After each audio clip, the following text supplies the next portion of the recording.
Istambul, la ciudad de las 1000 historias. 3 imperios, 2 continentes y 2 mares la contemplan. Istambul, tocada por la varita mágica de la historia, reúne lo mejor de cada casa y de cada época en que fue la magnífica capital imperial de romanos, bizantinos y otomanos. La antigua Bizancio y Constantinopla conserva todo el encanto de quien tuvo y retuvo y ha sabido renovarse. Situada en el evocador estrecho del Bósforo que separa Europa de Asia, revolviendo las aguas del mar de Mármara con el Mar Negro, en sus calles y edificios reconocerá lo más bello de Oriente y Occidente. En una primera visita a Istambul, y hará más, porque es una ciudad seductora como pocas, sin perderse la gran mezquita azul conocida como Sultanahmet, con sus 6 minaretes rozando el cielo y sus grandiosas cúpulas. Muy cerca, Santa Sofía, el imponente templo cristiano con su gran cúpula cubierta de pan de oro y mosaicos bizantinos del siglo IX, y el descomunal Palacio de Topkapi, que tiene una extensión de 700.000 metros cuadrados y su interior siendo muy complejo. El Gran Bazar, siendo el mayor mercado del mundo, una pequeña ciudad con más de 3.000 comercios donde podrá comprar de todo, y es inevitable el regateo. La medieval Torre de Gálata, de 62 metros de altura, fue el gran vigía de Istambul, ofreciendo una de las mejores vistas de la ciudad que puede contemplar mientras cena o toma una cerveza. Hoy nos espera un increíble episodio en donde tendremos a nuestro guía de Turquía explicándoles más a detalle para que se convenzan y conozcan más este increíble país y cultura llena de tanta riqueza. Donde quiera que estés, ponte cómodo, porque estás a punto de escuchar un mega ultra episodiazo. Quédate en sintonía, porque estás en Viajando con Tiger.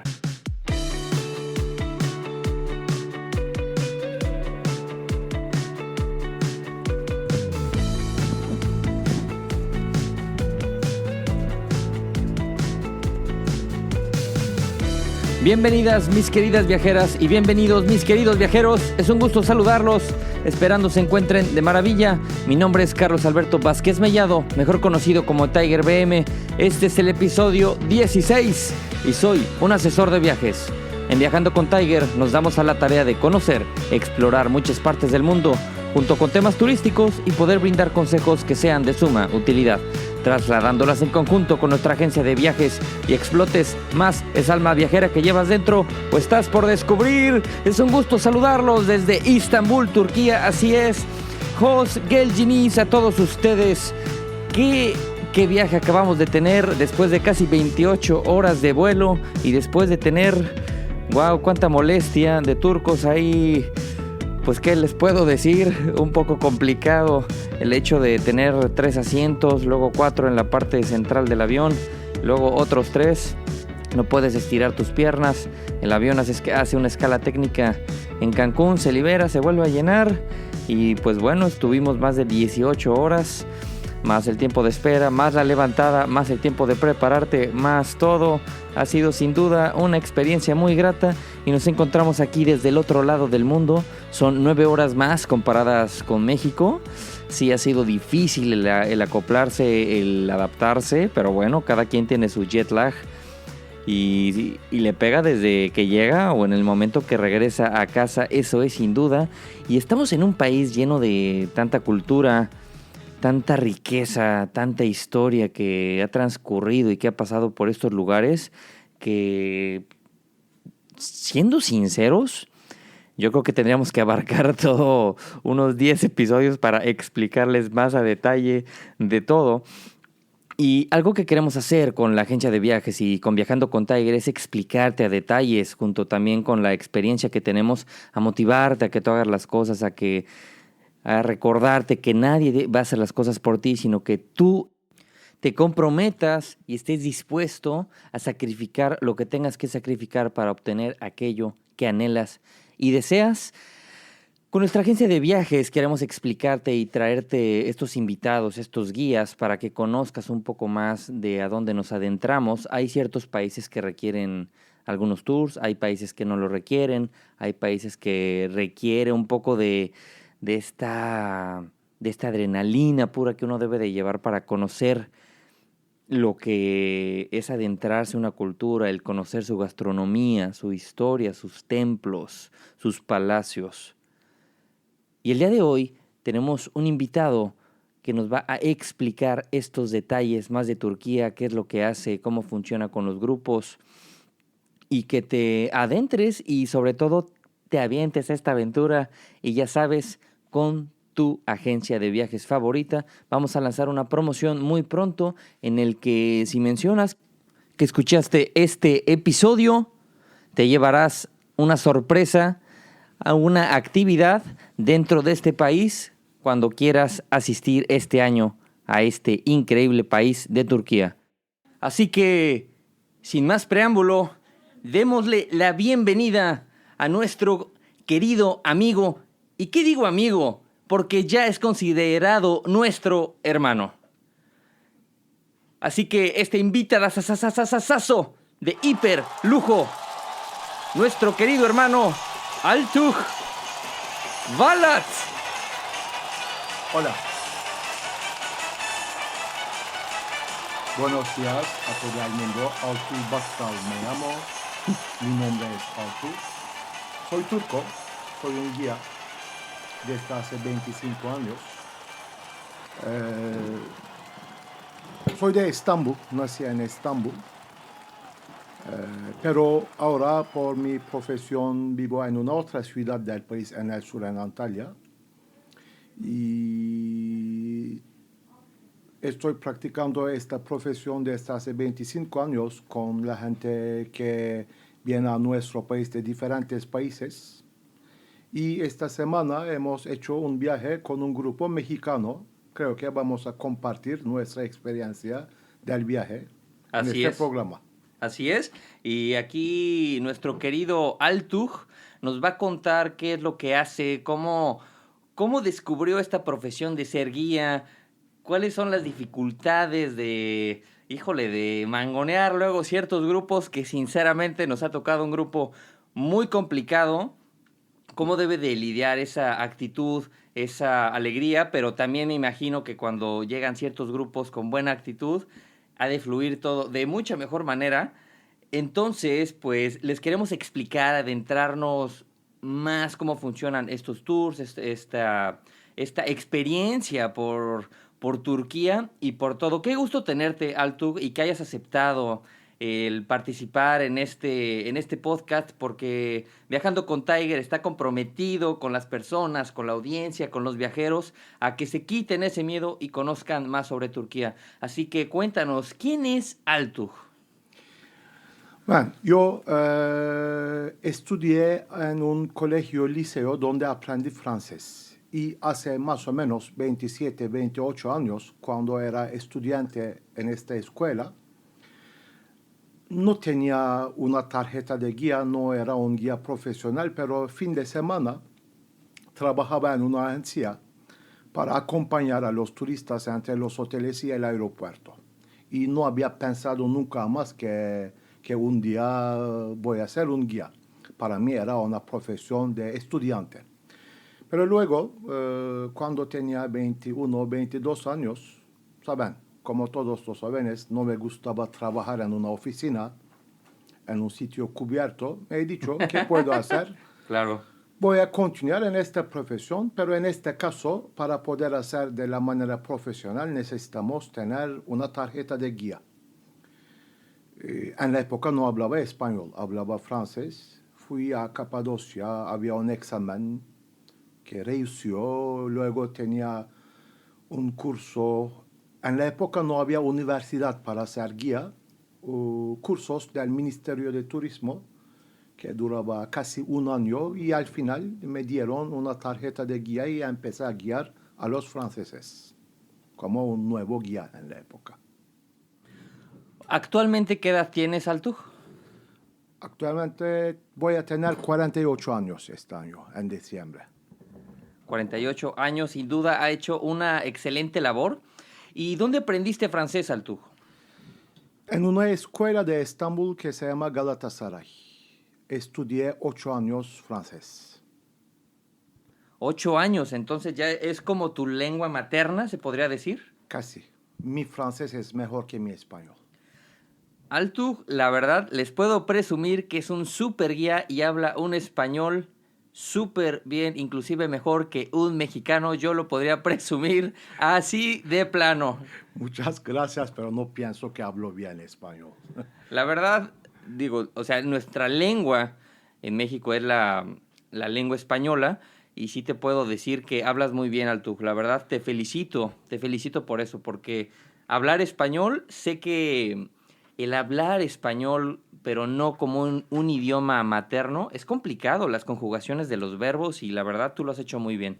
Voy a decir la verdad, para francés he dicho 8 años estudié y para aprender español fui a una escuela en España solo 10 semanas, 2 meses y media, pero como hablaba francés fue más rápido, más fácil aprender español y luego, después de regresar al país, estudié un poco sola en casa, pero a la escuela fui solamente 10 semanas en España para aprender español.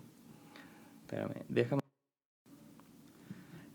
Entonces, ¿en 10 semanas aprendiste español? Pero después de las 10 semanas no hablaba tanto que hoy, pero era capaz de guiar a los pequeños grupos. Pero como he dicho, hablar francés, hablar un idioma latino era una suerte para aprender rápido español. Y antes de empezar a dominar el idioma español, ¿por qué empezaste a aprender francés? ¿El hecho de ser guía o quisiste aprender otra lengua? ¿Alguien te motivó? ¿Alguien te incentivó? ¿Te dijo, tienes que aprender otro idioma? No aprendí francés para ser guía. En Turquía, después de la primera escuela, pasé por un examen para entrar a una escuela conocida de Turquía que se llama Galatasaray. Y en esta escuela, desde el siglo XIX, el idioma de la escuela es el idioma francés. Por eso aprendí francés en esta escuela. Wow. Con profesores franceses. Profesores franceses que radicaban en Istambul. ¿Y ellos sí hablaban turco? Algunos que vivían aquí desde hace muchos años hablaban, pero en general no hablaban turco. ¿Tú cómo explicarías o cómo le dirías a una persona extranjera si quisiera aprender turco? ¿Es difícil, es fácil o es más difícil de lo que se ve? Depende del idioma maternal de esta persona. Por ejemplo, un asiático puede aprender fácilmente turco, como nosotros podemos aprender fácilmente japonés. No el alfabeto, pero hablar japonés. Pero para nosotros, los idiomas latinos son muy difíciles. Y para alguien que habla español, el turco es uno de los idiomas más difíciles del mundo.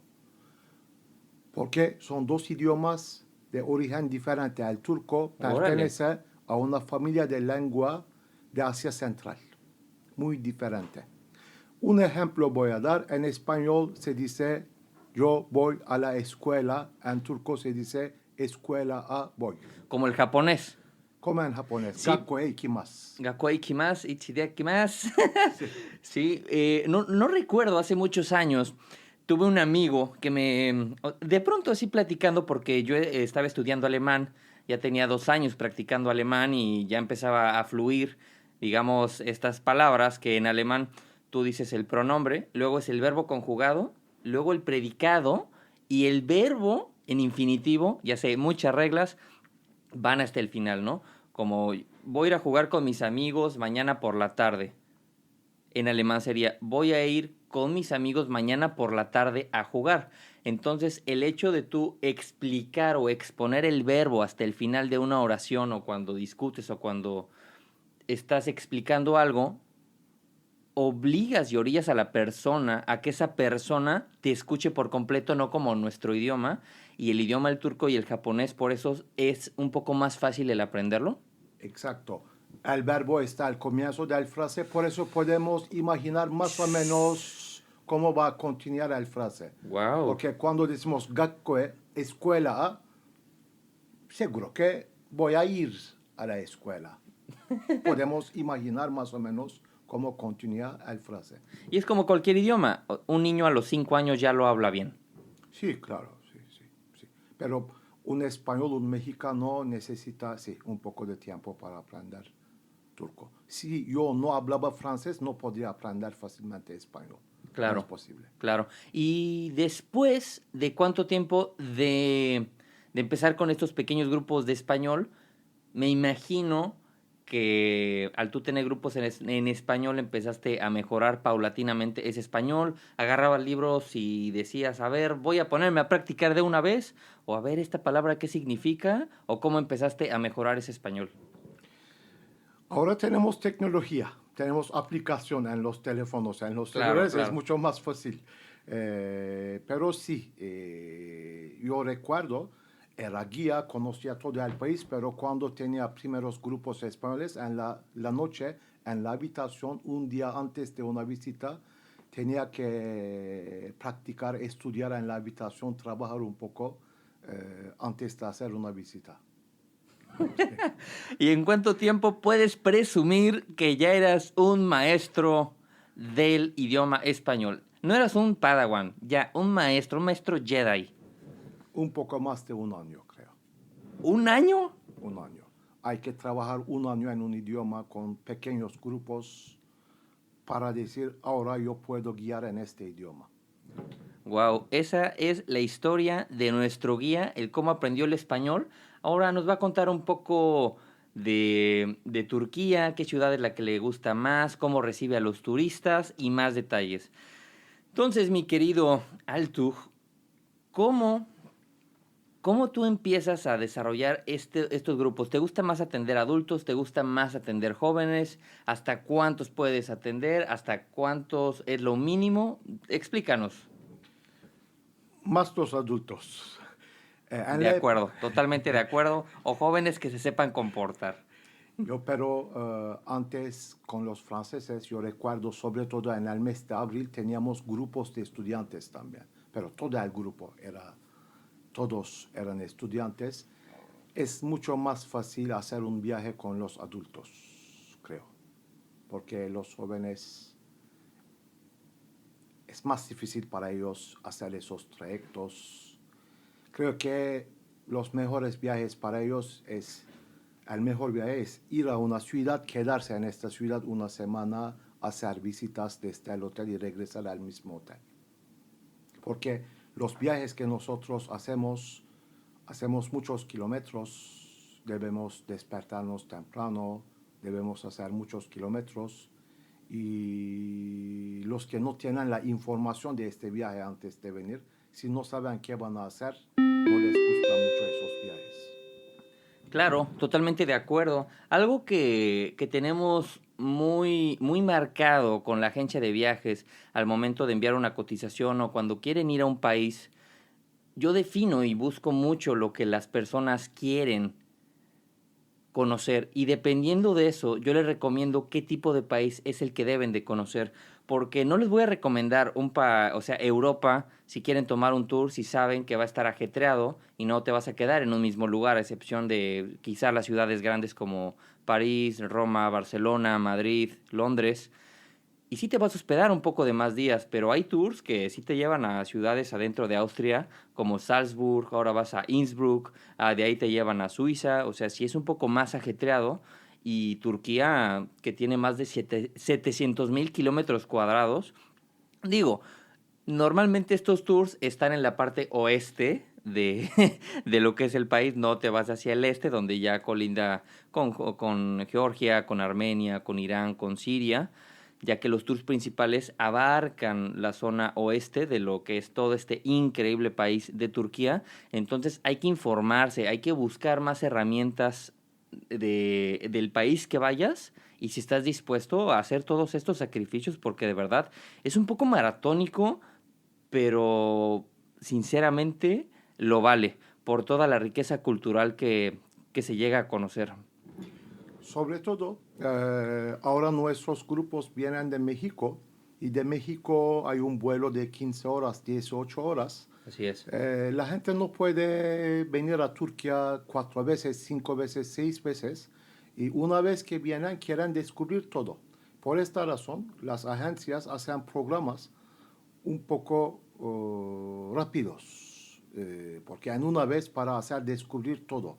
Sino, creo que a Turquía hay que venir 3 veces, 4 veces y pasar más tiempo en las ciudades, pero hacer este viaje, hacer en 2 veces, en 3 veces, creo, mejor.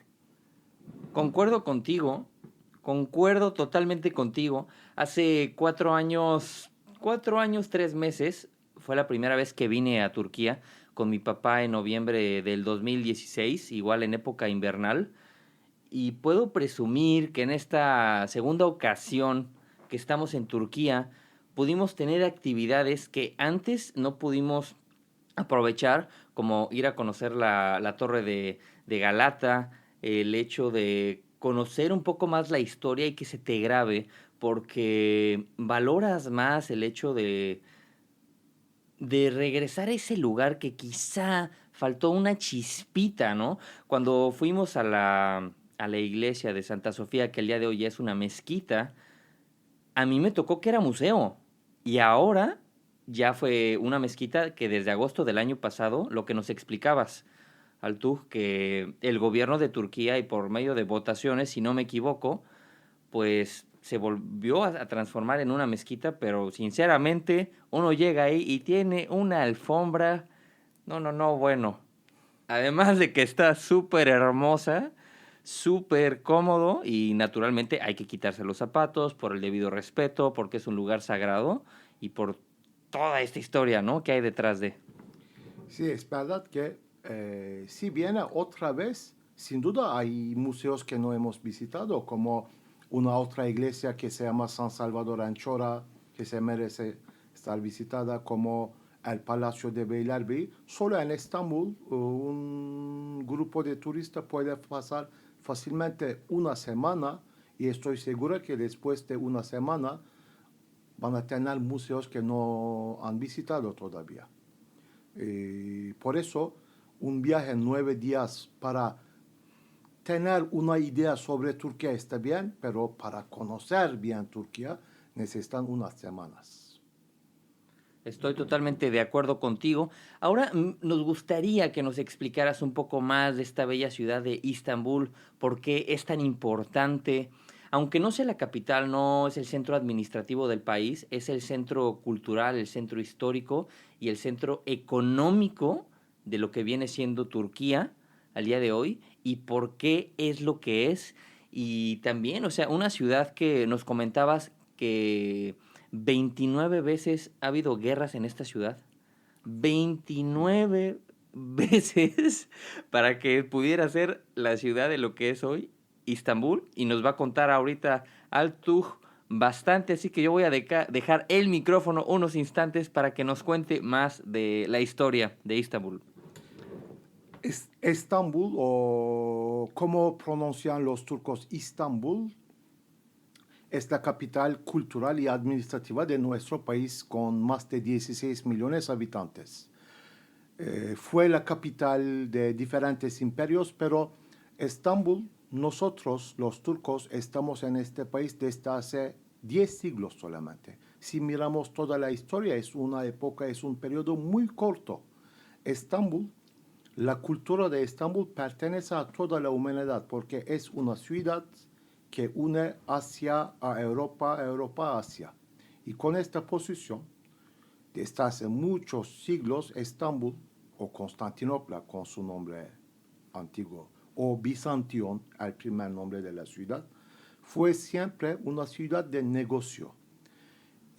Pero esta ciudad, un puerto muy importante entre Europa y Asia, pero esta ciudad llamaba la atención de otros imperios. Por esta razón, a partir del siglo VI, los árabes primero atacaron a Estambul. El ejército del profeta de los musulmanes, el ejército de Mahoma también en el siglo VII atacó a Estambul. Pero como era una ciudad rodeada por las murallas hasta 1453, excepto una excepción de los ejércitos latinos, Estambul pertenecía a los bizantinos. Solo los latinos, los venecianos, para 57 años ocuparon la ciudad, pero en 1453 los turcos gracias a los cañones que habían fabricado, destruyeron las murallas de Constantinopla y tomaron la ciudad.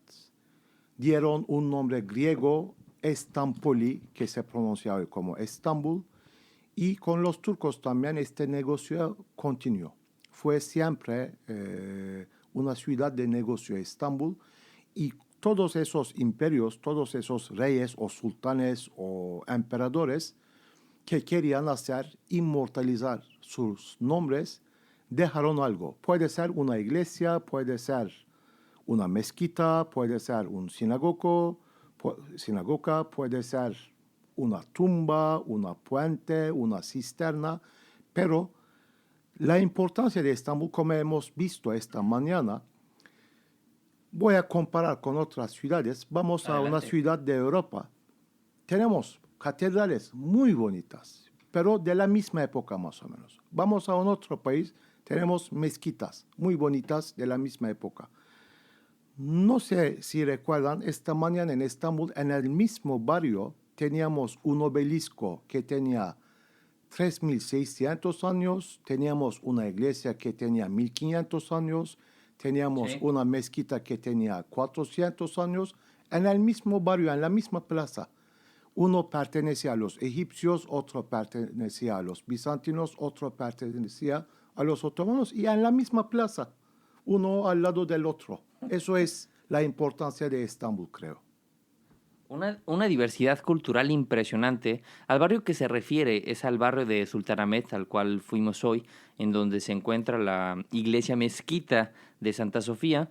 Y hoy aprendí algo nuevo. No sabía esto de lo que eran las mezquitas imperiales, el cual las mezquitas imperiales pertenecía a todas las mezquitas que le pertenecían a los sultanes. En este caso, el sultán que conquistó aquí Constantinopla era el sultán Mehmed II, si no me equivoco, en 1453, y ahí fuimos el día de hoy al Palacio de Topkapi. Increíble con toda esta historia, pero sí todo lo que cuentas, ¿no? En el hipódromo, el obelisco, el Imperio Otomano. Wow, es que es tanta diversidad. Y a ti, de todos estos lugares de Istambul, ¿cuáles son tus lugares? No te voy a decir cuál es tu lugar preferido, pero sí que nos digas cuáles son tus 3 lugares favoritos de Istambul. Primero es Bósforo. Para mí no se puede imaginar Estambul sin Bósforo. Y como era un niño, mis abuelos, mis abuelas vivían en un barrio cerca de la orilla del Bósforo. No en las casas de la aristocracia, pero tengo recuerdos de esta época, tomar el barco, ir al barrio de mis abuelos. Para mí, primero es Bósforo, el símbolo de Estambul. Y 2 edificios que no hemos visitado esta semana, pero mis favoritas. Una está cerrada, la iglesia de San Salvador en Chora.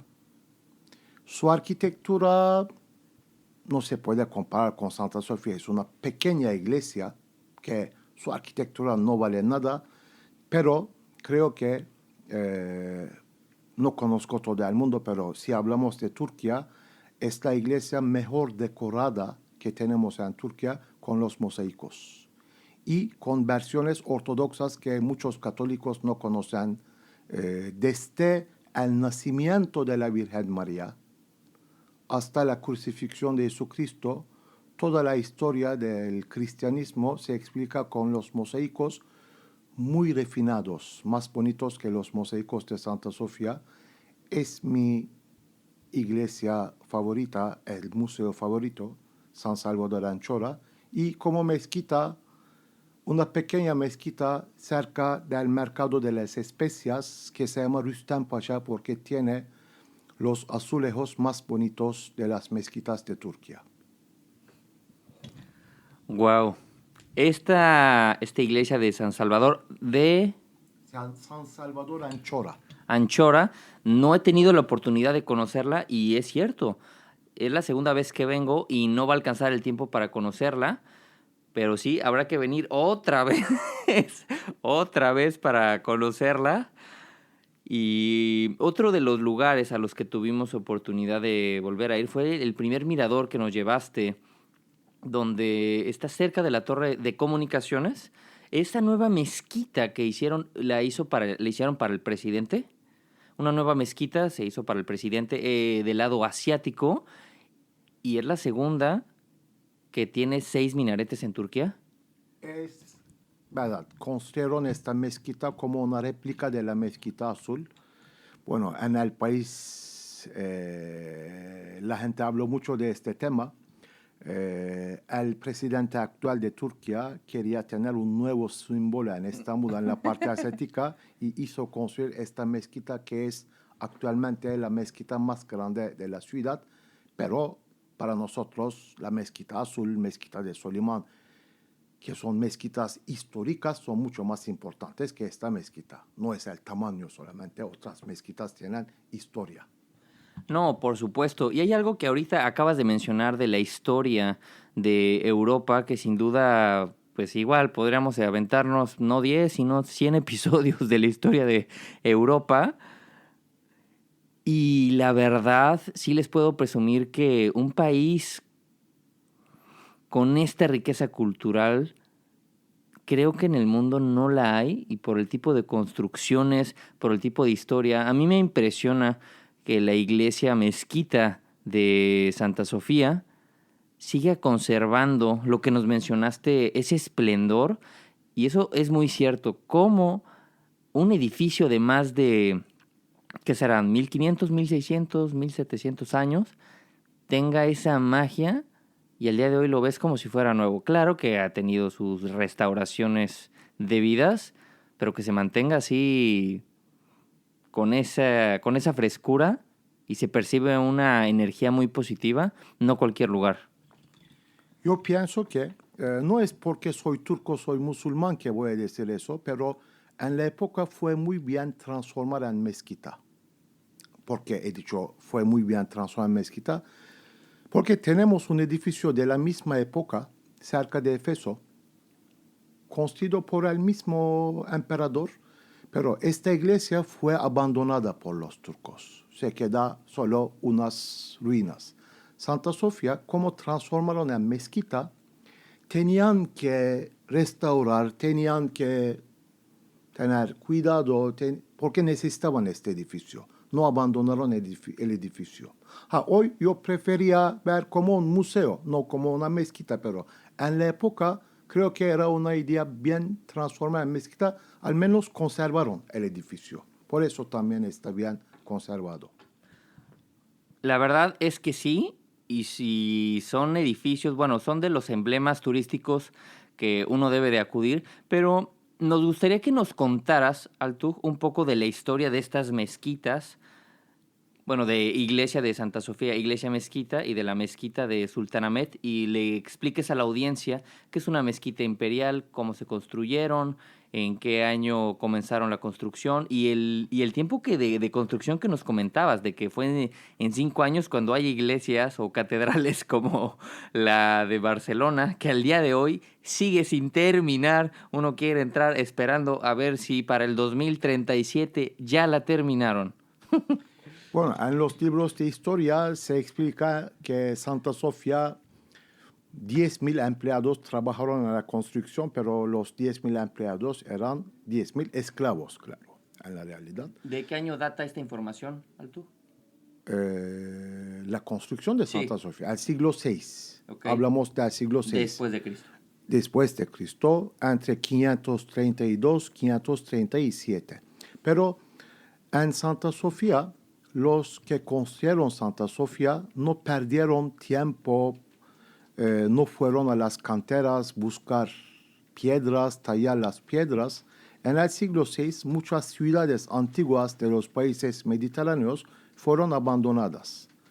Entonces fueron a esas ciudades para buscar columnas que pertenecían a los templos, a las fuentes de esas ciudades. Así fue un poco rápido también la construcción de Santa Sofía.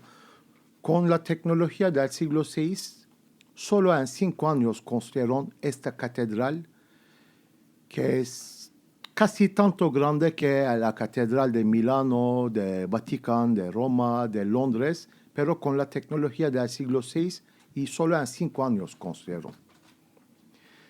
Y durante 1000 años, Santa Sofía fue el templo más grande del mundo, hasta la construcción de la Catedral de Sevilla. Y hoy creo que entre los edificios que tienen 1500 años es el edificio mejor conservado, pienso, Santa Sofía. La mezquita azul, la mezquita representa lo que una iglesia representa para los cristianos, pero como los cristianos tenemos pequeñas mezquitas y mezquitas imperiales. Y como Estambul fue la capital del Imperio Otomano entre el siglo XV y XX, y los sultanes que querían hacer inmortalizar sus nombres, todos sultanes construyeron sus mezquitas. Por eso en Estambul, haciendo un viaje en Estambul, se puede ver a muchas mezquitas imperiales y nosotros podemos conocer esas mezquitas con minaretes plurales. Las mezquitas que tienen 2, 3, 4, 5, 6 minaretes son mezquitas imperiales. Así se puede conocer a una mezquita imperial, pero también con su arquitectura. Tiene mezquita, tiene tumba del fundador, tiene cocinas, restaurantes donde se preparaban comidas para los pobres y una cúpula alta que era la influencia de la arquitectura bizantina. Wow, sinceramente podríamos seguir escuchando esta historia por minutos, por horas, y no deja de sorprendernos todo lo que conlleva, pues nuevamente esta riqueza histórica y cultural que ha trascendido a lo largo de los años. También para que le expliques un poco a la audiencia, ¿quiénes son los turcos? ¿De dónde vienen? ¿Cómo se asentaron en estas tierras? ¿Y cómo fue que empezaron a ocupar este territorio poco a poco? ¿Y cuál es su relación con los árabes, con todas estas guerras que se han suscitado a lo largo de los años? Bueno, aquí nosotros, como he dicho, estamos aquí desde hace 1000 años. Eso quiere decir que no somos origen de aquí, de este país. Nuestros antepasados vinieron de Asia Central. Eso se puede ver según el idioma que hablamos también. Es un idioma asiático que hablamos. Cuando decimos Asia Central, podemos mirar en la mapa, encontrar Mongolia, Kazajistán. Más o menos de esta zona vinieron nuestros antepasados. Hace 1000 años más o menos, los selyúcidas, los antepasados de los otomanos, llegaron a este país. Pero los primeros turcos físicamente parecían a los asiáticos, a los chinos. Pero al llegar aquí en esta región, luego con el Imperio Otomano, que medía más de 5 millones de kilómetros cuadrados, se mezclaron con otros pueblos. Por ejemplo, hoy la persona que llamamos el padre de los turcos, Atatürk, el fundador de este país, era rubia, tenía ojos azules. Ok.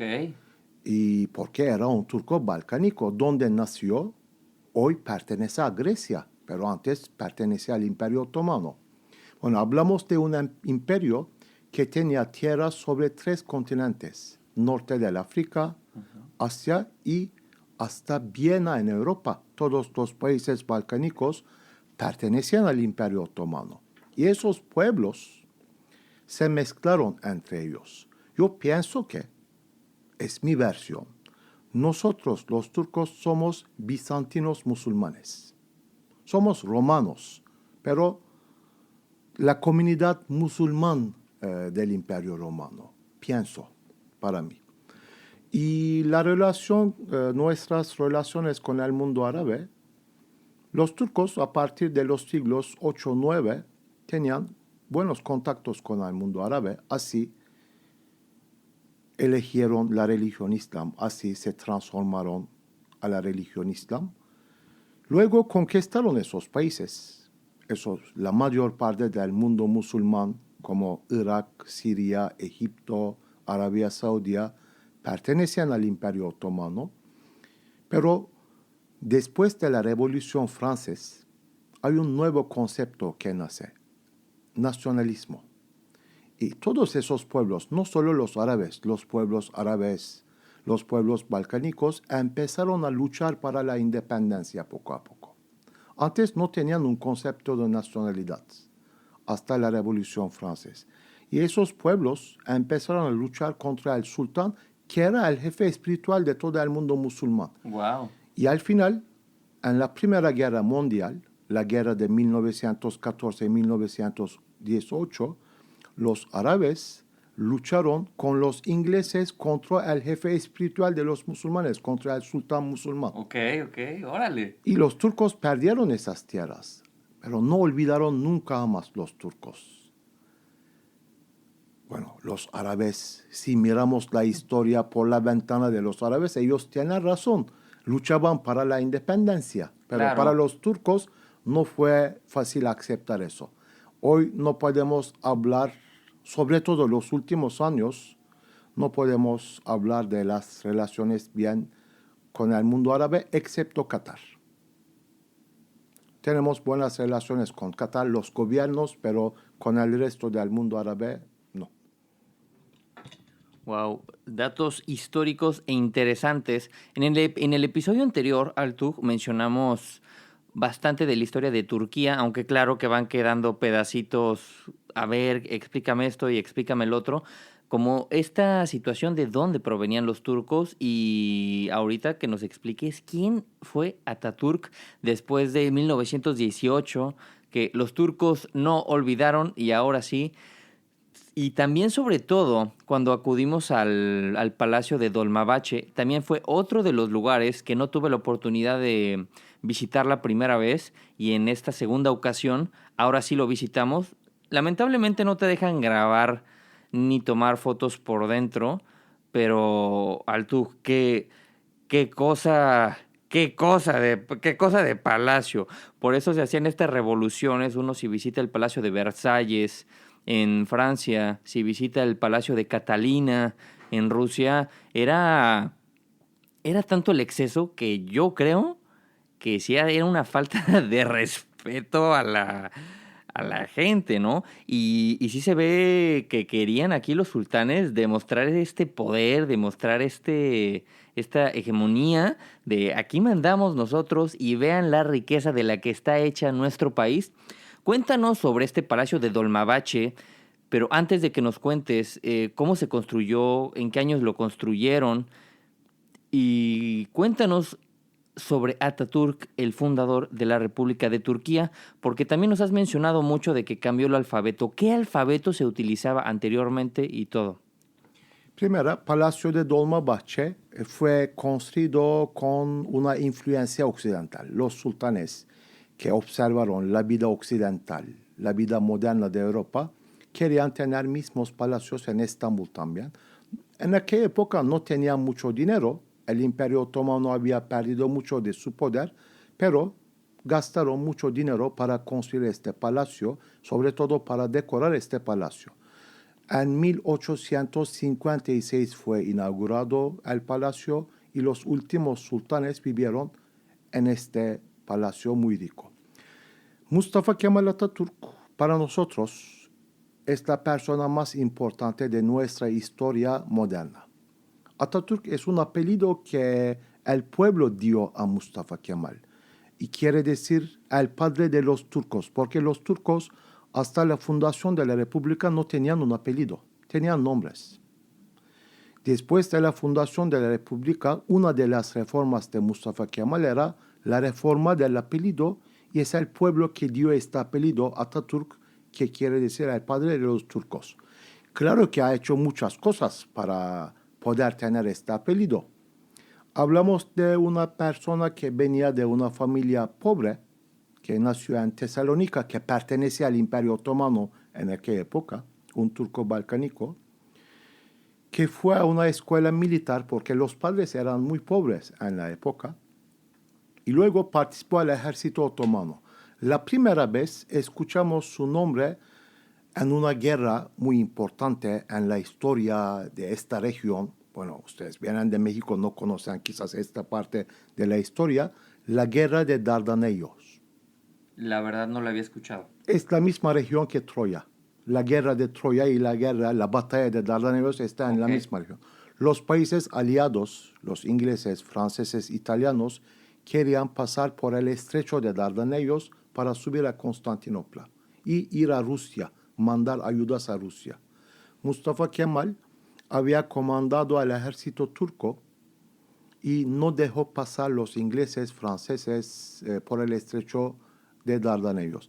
Así Rusia debía abandonar la guerra porque no pudieron tener ayudas de los países europeos. La revolución bolchevica de Rusia debemos a esta batalla. Si los ingleses habían pasado por Dardanelos, quizás no tendrían la revolución bolchevica en Rusia. Bueno, Mustafa Kemal ganó esta batalla, pero los turcos perdieron la guerra con los alemanes, porque participaron a la guerra con los alemanes. Entonces el sultán, que quería guardar su trono, no rechazaba nada. Los países aliados ocuparon casi todo el país.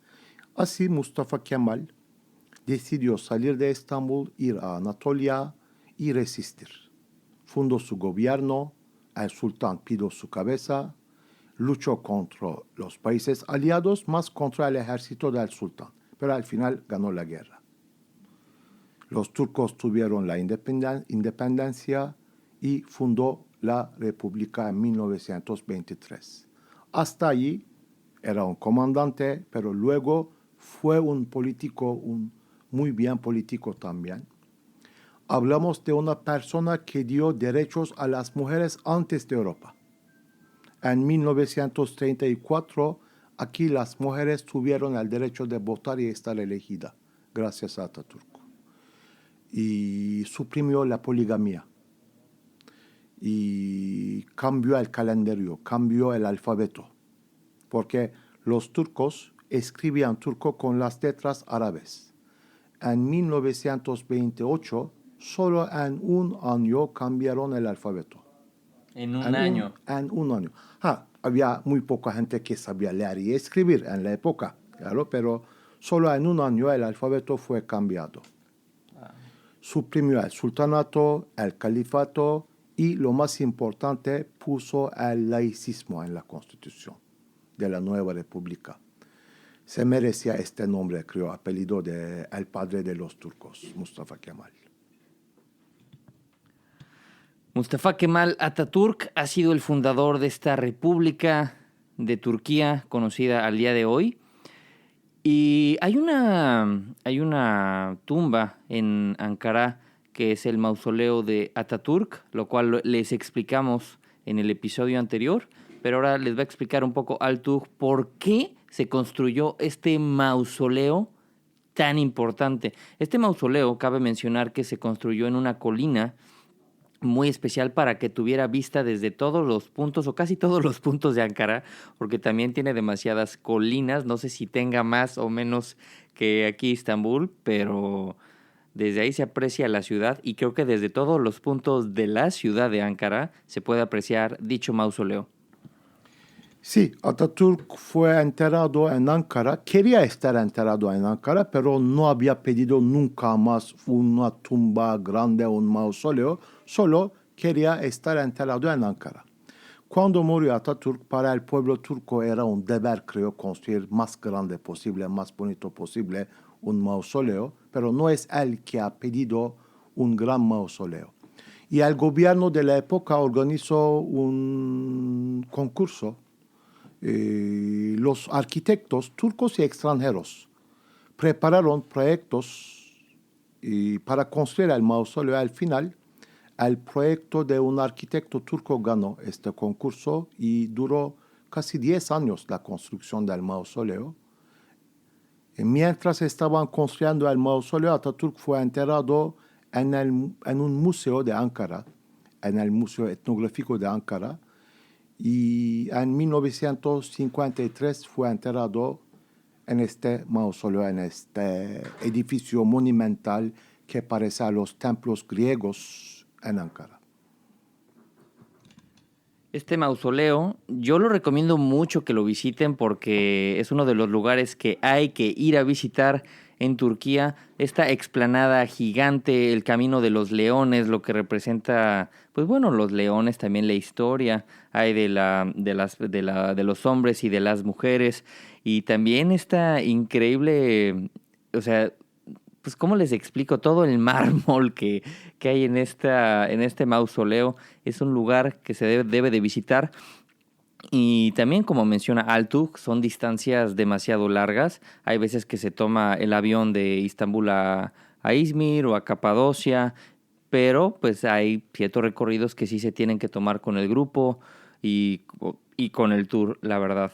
¿Y qué otra parte de Istambul tú recomiendas ampliamente, fuera de lo turístico, que las personas deben de conocer como parte de la historia de Istambul?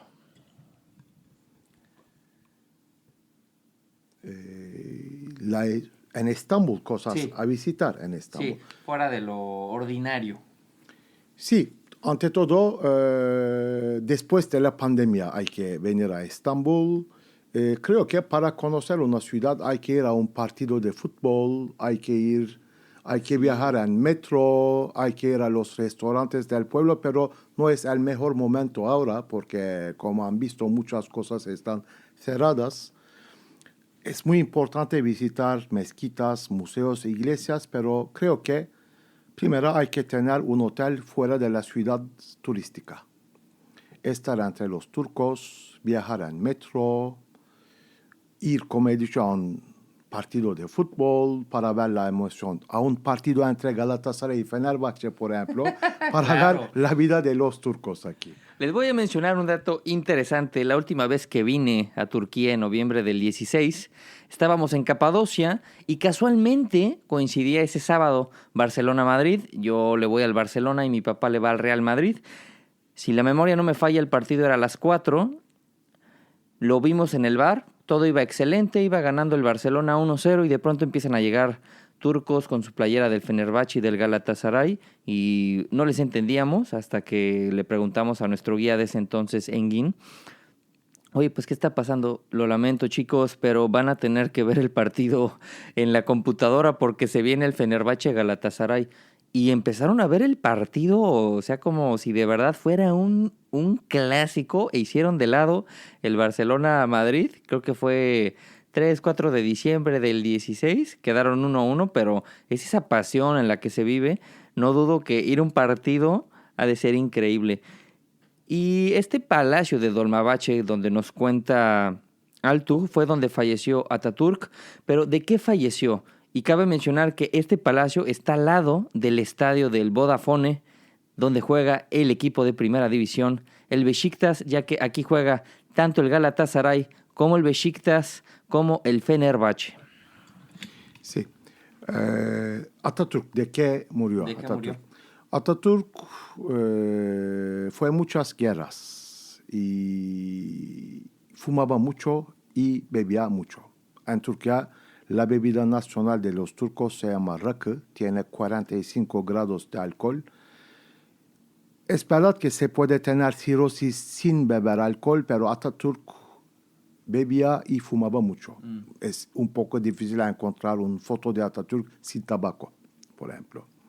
Y tenía solamente 57 años cuando murió de cirrosis, Atatürk. Wow.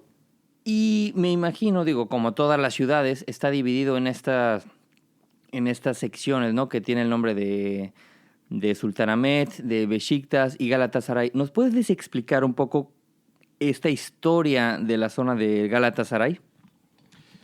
Galata es el nombre de un barrio de Estambul.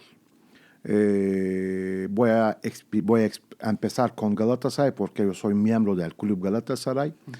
Y cuando la escuela fue construida en este barrio, llamaron la escuela como el Palacio de Galata, Galatasaray, el Palacio de Galata. Y en 1905, los estudiantes de la escuela fundaron un equipo de fútbol. No habían pensado nunca más que un día Galatasaray va a ser un club, Claro. ganar copas en Europa, pero era el equipo de la escuela que fue con el tiempo un club internacional.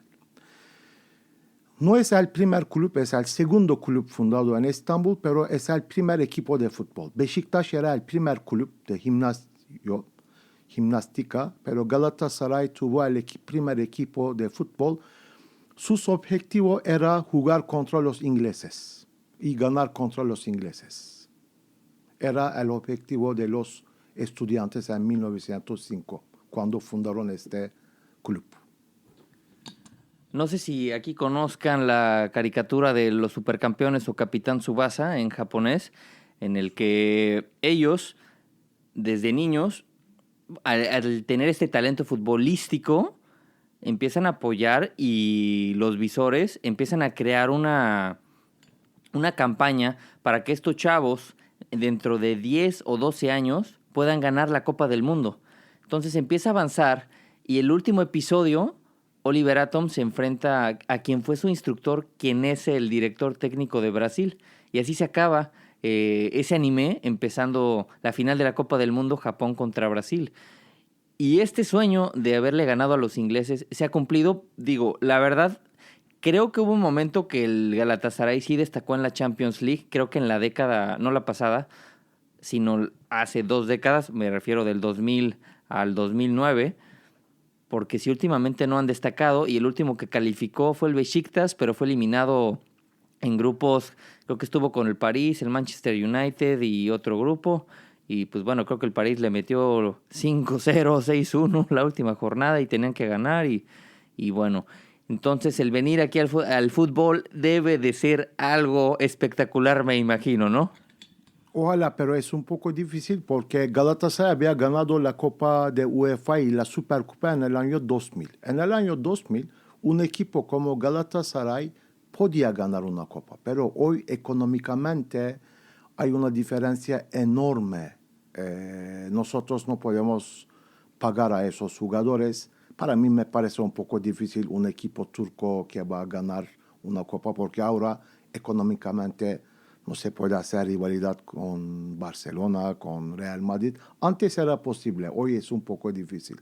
Pero no solo Galatasaray, los jugadores de Galatasaray que jugaban en el equipo nacional en la Copa Mundial de Corea-Japón en 2002, jugaron de semifinal, fueron tercero en la Copa Mundial del año 2002. Sí, de hecho los eliminó Brasil y estuvieron en el mismo grupo, y la otra semifinal creo que fue Alemania-Corea del Sur. Sí, o sea, algo muy raro. También en 2008 la Copa de Europa fueron tercero. Sí, esa Eurocopa yo estaba en Alemania y era una locura porque quedaron en segundo de grupo, enfrentaron a Croacia, que Croacia venía de enfrentar al grupo Alemania, y derrotaron a Croacia en penales. Fue una locura. Y las semifinales contra Alemania quedaron 3-2. Creo que ese partido fue el mejor partido de toda la Eurocopa. Y pues bueno, en Alemania, repleto de turcos. O sea, íbamos en las calles y la gente sacando ondeándolas, sabiendo que había habido un juego de respeto, pero un juego, fue un juego, fue un juegazo, Altu. De hecho, se lo recomiendo si lo pueden volver a ver en vivo. Y pues bueno, era un momento que iban 2-0, luego 2-2, empata Turquía y casi al final gana Alemania. Sí, la verdad, era cuando había buen fútbol, porque la verdad, hoy sí ya es algo... ¿Qué les puedo decir? O sea, si tú eres fan del fútbol, es algo descomunal el que haya estos salarios exorbitantes, que para mí es algo ridículo, y que ya todo se basa en el dinero. La verdad, yo ya me he hecho menos fanático del deporte porque ya todo se rige a billetazos, y muchas veces ya el lado humano o esa fidelidad a tu equipo se va perdiendo. Sí, es verdad. Además, voy a añadir algo. En este equipo de Alemania habían turcos que jugaban contra Turquía también. Sí, claro, algo ilógico, ¿no? Porque saben que después de la Segunda Guerra Mundial, Alemania, que necesitaba mano de obra barato, llamaron a los turcos. Muchos turcos en los años 50, 60, 70 fueron a trabajar en Alemania. Ahora los niños, los nietos de esas personas juegan en el equipo nacional de Alemania. Qué increíble información. Y antes de concluir el episodio, mi querido Altug, ¿qué le dirías a las personas para que vengan a Turquía y conozcan, que se quiten ese miedo y que no pasa nada, ¿no? Y que también nos expliques, sí, por favor, qué significa lo de los minaretes y por qué en las mezquitas se construyeron estos famosos minaretes. Porque necesitaban llamar la gente a la oración. Y cuando las ciudades fueron grandes, necesitaban subir sobre una torre alta para poder cantar la llamada a la oración sin tener micrófono. Por esta razón, al lado de las mezquitas construyeron torres altas. Era el objetivo para poder hacer la llamada a la oración. Y esta llamada a la oración, ¿cómo funciona? Me imagino que creo que son 6 llamados y son 5 llamados para que recen. En cada mezquita del mundo musulmán, 5 veces por día, la persona que llamamos el muezzin canta la llamada a la oración. Pero hoy en algunas mezquitas se usan también discos grabados. Es una costumbre que continúa todavía, la llamada a la oración. ¿Y tú la practicas? No practico. Claro, ha de ser muy difícil por tu profesión, ¿no? Sí, voy a la mezquita para visitar las mezquitas, pero no practico. ¿Qué porcentaje de la población de musulmanes o de turcos la ejercen como tal? Digo, ya, o sea, el rezar 5 veces al día de estar un poco intenso, pero el llamado es donde sea y tú rezas donde estés. En el mundo musulmán, en el Islam, hay solo la oración del viernes, que es una oración colectiva. Todo el resto, las 5 oraciones del día, no están obligados a ir a una mezquita. De todas las maneras, una oración normal dura máximo 10 minutos en casa, en oficina, en una calle, donde quieran pueden rezar. Pero los viernes, como los domingos en el mundo cristiano, hay una oración colectiva que hacen en general, no están obligados, pero la mayor parte de los practicantes prefieren hacer juntos en una mezquita esta oración. Wow, cuánta información. Seguramente han aprendido muchísimo. Y ahora sí, para concluir este episodio, ¿qué le dirías a las personas para que visiten Turquía? Bueno, ante todo, muchas gracias a los mexicanos porque vienen de un país muy lejos, un vuelo muy largo, pero vienen a Turquía. Eso es muy importante para nosotros. Ahora, con pandemia, los europeos no vienen, pero de México hay gente, de Colombia también, hay mucha gente que viene a descubrir. Ante todo, muchas gracias. Pero los que vienen aquí, pienso que Turquía les gusta por esta razón. Hay otras que vienen. Porque ahora, en la época de telecomunicación, es muy fácil. Si Turquía no les gusta, van a escribir, nadie va a venir a Turquía. Si hay tanta gente que viene, es decir que Turquía gusta a los mexicanos. Y tenemos suerte, las novelas turcas llamaron mucha atención. Claro. Pero no solo para los mexicanos. Yo recuerdo, hace 20 años había una novela que se pasaba en Capadocia. Muchos turcos que no conocían Capadocia fueron a Capadocia para visitar, gracias a esta novela.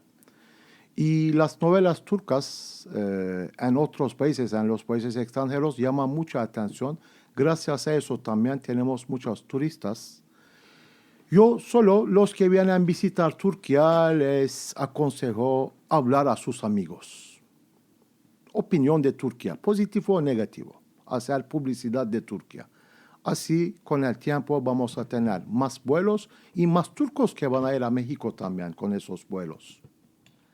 Claro, Altug es un increíble guía, habla un español, le repito, excelente, y más que todo es un excelente ser humano, es un ser humano muy noble, es bueno, es bondadoso, y eso le hace falta a la humanidad, contar con esta bondad, con esta empatía, con esta humildad, porque qué difícil es el estar acarreando a tantas personas, Y la verdad, pues no nos tocó un grupo al 100%. Yo le pondría una calificación de 6. ¿Por qué 6? Porque la verdad, de los 20 que somos, solamente 7 nos hemos portado bien, y de los otros 13, 14, podemos rescatar 1 o 2, pero sí que se comportan como niños.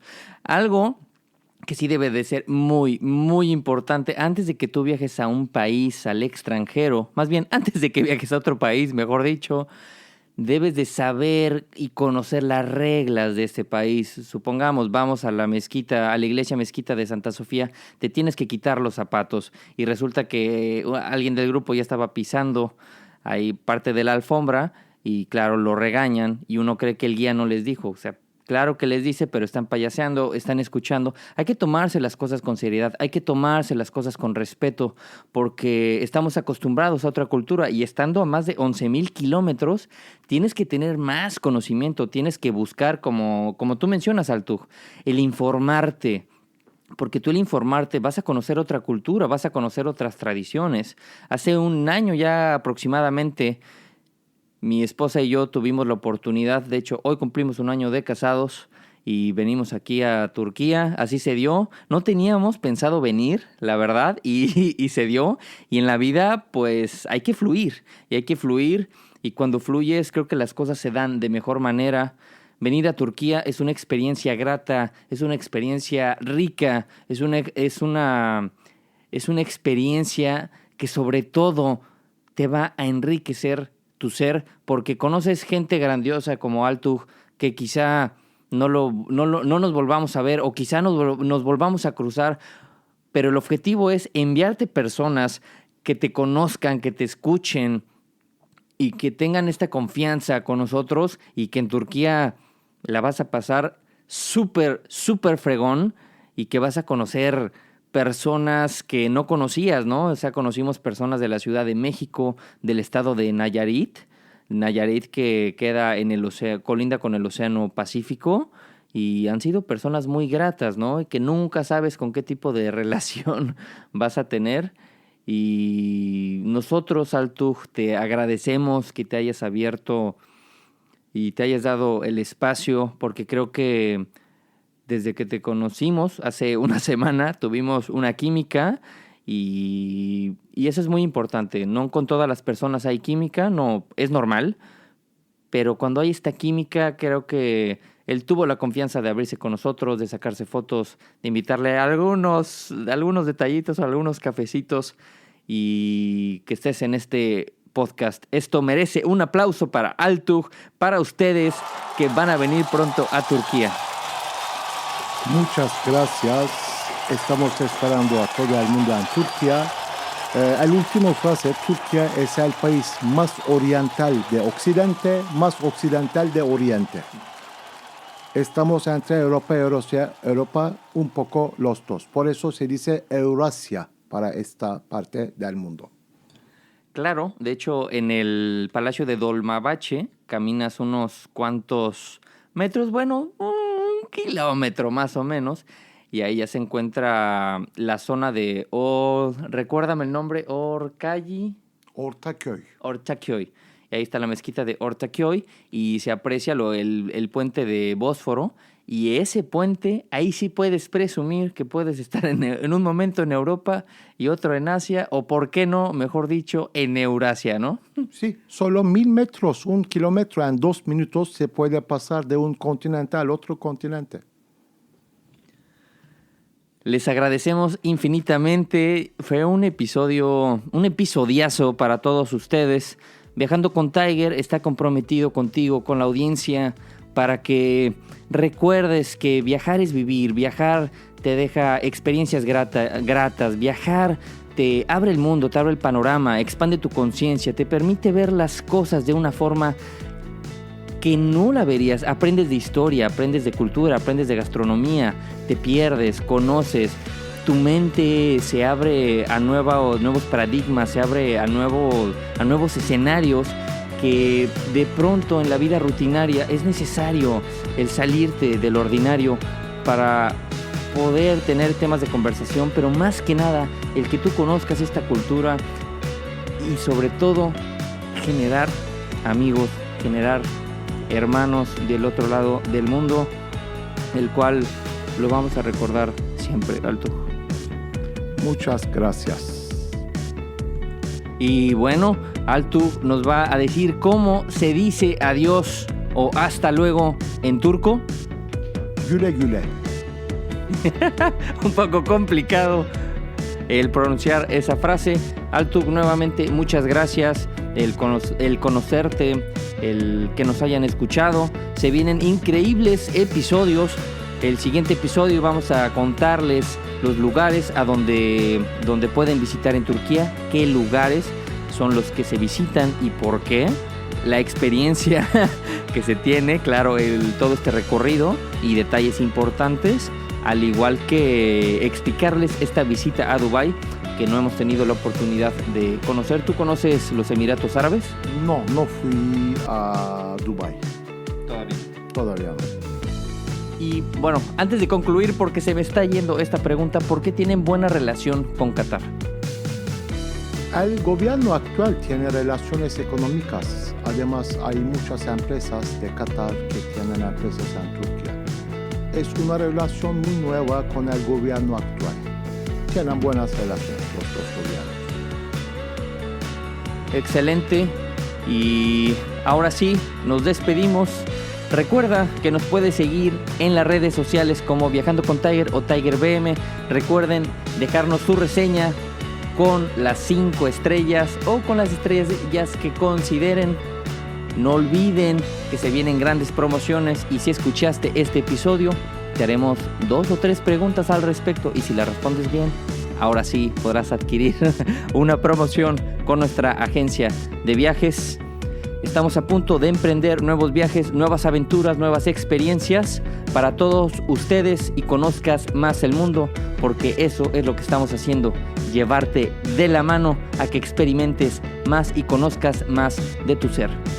Conviértete en ese narrador de historias, conviértete en el co-creador de tu vida. Recuerda que la agencia de viajes pone el terreno y el viajero lo demás. El siguiente episodio estaré contigo con toda la actitud del mundo y yo te saludo en ese nuevo episodio. Recuerda que la aventura siempre vale la pena. Muchas gracias, Altug. Muchas gracias, México lindo y querido. ¡Vámonos! Hasta siempre, mis queridos viajeros.